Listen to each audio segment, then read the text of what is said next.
Students, कैसे हैं आप सभी। मैं एक और वीडियो के साथ आपके सामने प्रकट हो चुकी हूँ। आज का वीडियो रहेगा समास के ऊपर। क्यों? क्योंकि यहाँ से क्वेश्चन बहुत सारे आते हैं और बहुत सारे बच्चे, मैम समास समझ ही नहीं आता, मैम क्या करें, इसको कैसे याद रखें, इसकी कोई शॉर्ट ट्रिक है क्या, ये बहुत टफ है। बिल्कुल भी टफ नहीं है, बिल्कुल भी टफ नहीं है। जी हाँ, मार्क माय वर्ड्स, समास बिल्कुल भी टफ नहीं है। बहुत बहुत बहुत आसान सा टॉपिक है। बस आपको हल्का सा दिमाग इसमें लगाना है, हल्का सा कुछ कुछ जो बातें आज की वीडियो में मैं आपको बताने वाली हूँ वो याद रखनी है इस टॉपिक के रिगार्डिंग। ज्यादा विलंब नहीं करेंगे और फटाफट से हमारा समास का टॉपिक हम करेंगे स्टार्ट। तो सबसे पहले बात कर लेते कि ये होता क्या है, समझते हुए चलेंगे और फिर लास्ट में आप लोगों के लिए क्वेश्चंस भी हैं और प्रश्न छोड़ के भी जाऊंगी कि आंसर करोगे आप लोग उसका। शब्दों के मेल से बने जो शब्द होते हैं वो समास कहलाते हैं। बहुत सारे शब्दों को मिला के जो शब्द बनते हैं समास कहलाते हैं। सिंपल सॉर्टेड, इसमें कोई रॉकेट साइंस नहीं है।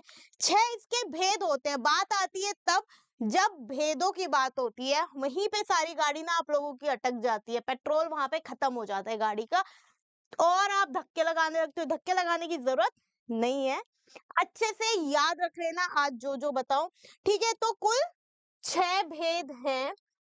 द्वंद, द्विगु, तत्पुरुष, कर्मधारय, अव्ययी और बहुव्रीहि, है ना।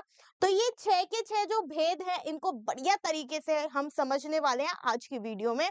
आगे चलते हैं, सबसे पहले बात करते हैं द्वंद्व समास की। देखिए सिंपल सी आपको जो मैं पॉइंट्स जो पॉइंटर्स इस वीडियो में बताने वाली हूँ कि आप ये याद रखें, इस वीडियो के अंदर ये याद रखें, तो बिल्कुल आपको वही करना है। द्वंद्व समास में आपको कुछ नहीं, बस ये देखना है कि यहाँ पर और का लोप होता है। लोप का मतलब होता है छुपा हुआ। जैसे हाइड एंड सीक होता है, आपको किसी को कोई छुपता है, कोई ढूंढता है, तो यहाँ पर ये कुछ शब्द हैं जो छुपे हुए होते हैं और आपको अपनी बुद्धि का इस्तेमाल करके उसको बस ढूंढ के निकालना है। तो किस समास में क्या छुपा है और उसमें क्या ढूंढना है वो मैं आपको बताने वाली हूँ। द्वंद्व समास में ना बच्चों कुछ नहीं है, कोई रॉकेट साइंस नहीं है, सिंपल सा आपका और छुपा हुआ है।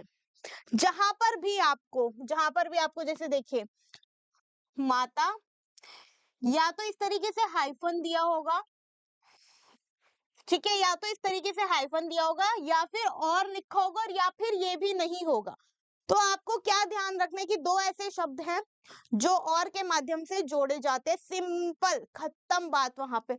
जैसे माता और पिता, है ना, भैया और भाभी, दिन और रात, इस तरीके के जितने भी शब्द हैं, जैसे शेर और चूहा, ये आपका द्वंद्व समास हो गया और इसमें आपको याद रखना है।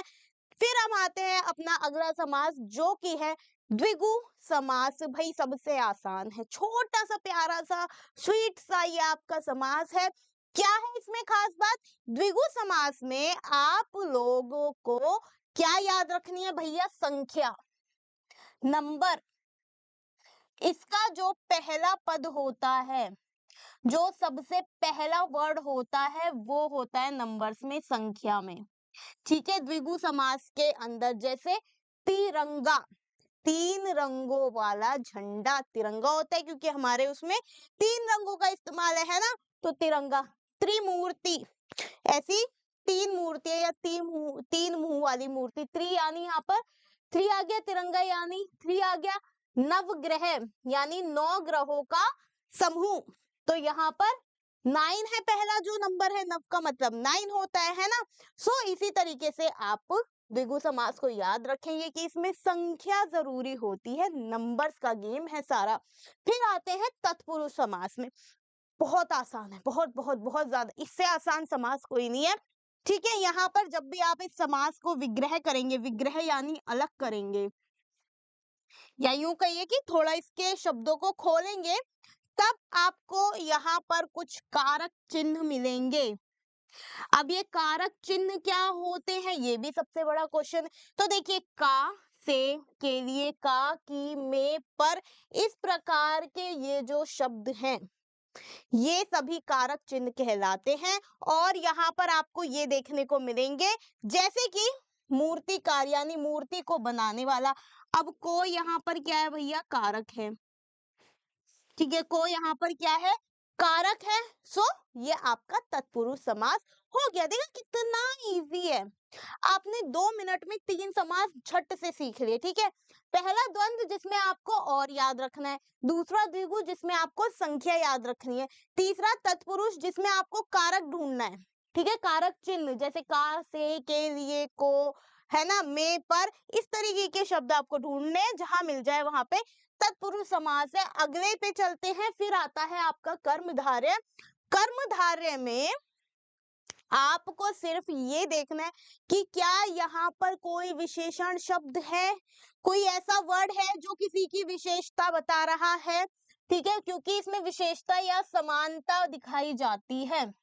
जैसे नील कमल, नील यानी नीला और कमल यानी आपकी संज्ञा फूल, तो नीला है जो फूल, नील कमल यानी नीले रंग से यहाँ पर क्या बता दी, विशेषता बता दी। इसमें आपको विशेषता या समानता को याद रखना है। जैसे महापुरुष, महान पुरुष, महान पुरुष, यहाँ पे पुरुष की विशेषता बता दी, कैसा है, महान।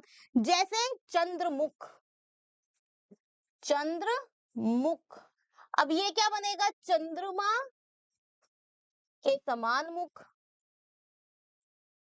है ना, यानी यहाँ पर खूबसूरती का बखान कर दिया, मुख को बोल दिया चंद्रमा के समान, इतना ज्यादा सुंदर है भाई। ठीक है, सो यहाँ पर या तो समानता बताई जाती है या बच्चों विशेषता होती है, कोई विशेषण शब्द जरूर होगा, किसमें, कर्मधारय समास में। फिर हम बात करते हैं अव्ययी भाव समास की। अव्ययी भाव समास में कुछ मुश्किल नहीं है, कुछ भी मुश्किल नहीं है। आपको याद रखना है कि इसका जो पूर्व या प्रधान पद या जो पहला वर्ड होता है, इसका जो पहला शब्द है वो हमेशा, हमेशा बोल रही हूँ, हमेशा उपसर्ग में होगा। ठीक है, वो हमेशा उपसर्ग होगा। पहला वर्ड जैसे आज जन्म, आज जन्म में जन्म मूल शब्द है, बट आ इधर उपसर्ग है। अनुकूल में अनुपसर्ग है। ठीक है, कूल शब्द है। यथाशक्ति में यथा जो है, ये जो तीनों शब्द हैं ये आपके उपसर्ग हैं। ये क्या ड्राइंग सी बन गई कुछ, है ना, पढ़ाते पढ़ाते कुछ भी हो जाता है। सो आपको क्या याद रखना है, यहाँ पर उपसर्ग होगा हमेशा। फिर हम आते हैं बहुव्रीहि समास के पास। बहुव्रीहि में जो पहला वर्ड है बहु, बहु का मतलब होता है बहुत। ठीक है, बहु का मतलब होता है बहुत। बहुव्रीहि समास में क्या होता है कि भैया ये ना कभी आपको डायरेक्ट मीनिंग नहीं बताएगा, ये हमेशा किसी थर्ड पर्सन की बात करेगा, कहेगा कुछ, बट उसका जो कनेक्शन है वो किसी तीसरी चीज से होगा, यानी उसका एक अलग मीनिंग होगा। तो इसमें आप एक चीज और याद रख सकते हैं कि भाई इसमें आपको अधिकतर पर्यायवाची शब्द भी देखने को मिलते हैं। ठीक है, पर्यायवाची भी देखने को मिलेंगे, या ऐसा कुछ जिसके बहुत सारे मीनिंग हो सकते हैं, इसमें थर्ड मीनिंग हमेशा देखने को मिलता है। For example Neelkanth. अब आप इसको खोलें भी नहीं, मतलब नीलकंठ किसको बोलते हैं, भगवान शिव को बोलते हैं, पर्यायवाची हो गया शिव जी का एक।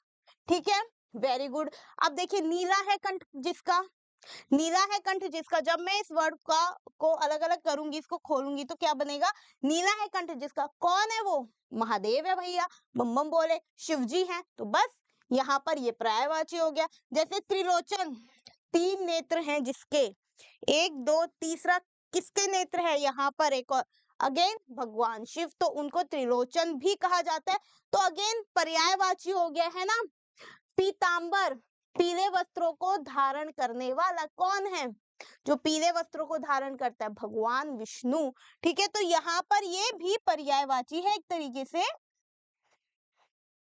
विष्णु जी का। जैसे वीणा वादिनी, वीणा का वादन करने वाली, वीणा को धारण करने वाली कौन है, माँ सरस्वती। तो उनको वीणावादिनी भी कहा जाता है, वो भी उसका पर्यायवाची। सो इस तरीके से बहुव्रीहि समास में आपको याद रखना है कि थर्ड मीनिंग हमेशा बनेगा और पर्यायवाची होगा, वो पर्यायवाची में होगा।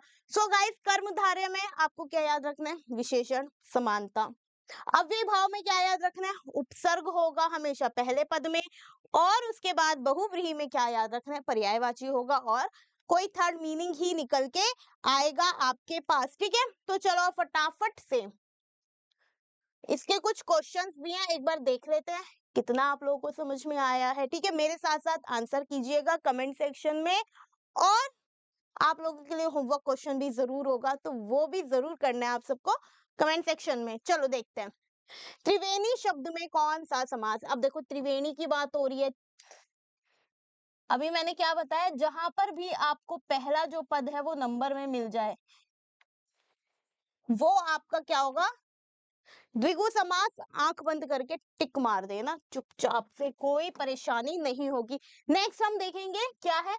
सेनापति। अब देखो, इसका हम विग्रह करेंगे तो क्या बनेगा?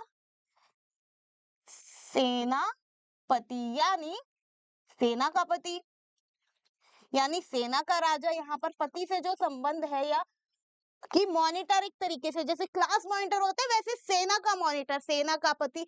अब इधर क्या हुआ? यहाँ पर ये जो का है, क्या है? ये कारक चिन्ह है। बताया था ना, का, की, के, में, पर, के लिए, इसलिए, ये सभी कारक चिन्ह होते हैं। और जहां पर कारक चिन्ह आपको मिल जाए, कौन सा होता है वो भैया? पुरुष समास। अब हम अगले क्वेश्चन पे चलते हैं। लंबा चौड़ा में कौन सा समास है?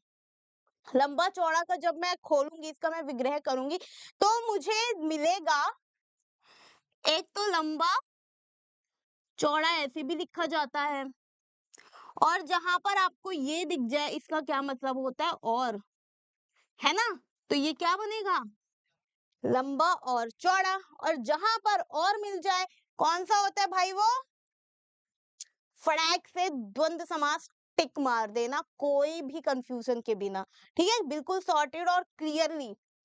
चलें आगे बढ़ते हैं। कौन सा विकल्प कर्मधारय समास नहीं है? चलो, कर्मधारय समास नहीं है। अब कर्मधारय के बारे में मैंने आपको क्या बताया था? क्या याद रखना है? विशेषण या फिर समानता। अब देखो, मुझे ऐसे ही याद है, मैंने बस इन वर्ड्स को ही याद किया हुआ है समास को लेके, कि अच्छा, द्वंद्व समास है तो और, द्विगु समास है तो नंबर होगा, बहुव्रीहि समास है तो पर्यायवाची होगा, अव्ययभाव समास है तो उपसर्ग होगा, ठीक है, तत्पुरुष समास है तो कारक होगा, और अगर कर्मधारय समास है तो विशेषण या समानता मुझे उस शब्द में देखने को मिलेगी। आइए देखते हैं, अब इसमें पूछा क्या है? नहीं है, जो कि नहीं होगा। नील गगन बिल्कुल है। भारत रत्न, चंद्रमुख और नरसिंह। देखिए, चंद्रमुख चंद्रमा के समान मुख, जैसा कि बताया था। नरसिंह, सिंह के समान नर, यानी ऐसा व्यक्ति जिसके अंदर सिंह वाली सारी खूबियां हो। तो एक तरीके से विशेषण बता दिया है। जिसमें नहीं है वो शब्द है भारत रत्न, और यही आपका राइट आंसर होगा। भारत का रत्न या भारत के लिए रत्न, तो ये आपका कौन सा समास होगा, जरूर बताना। भारत रत्न आपका कौन सा समास है? लिख दूं क्या? चलो, आप लोग के लिए क्वेश्चन मैं छोड़ के जाती हूँ। भारत रत्न में कौन सा समास है?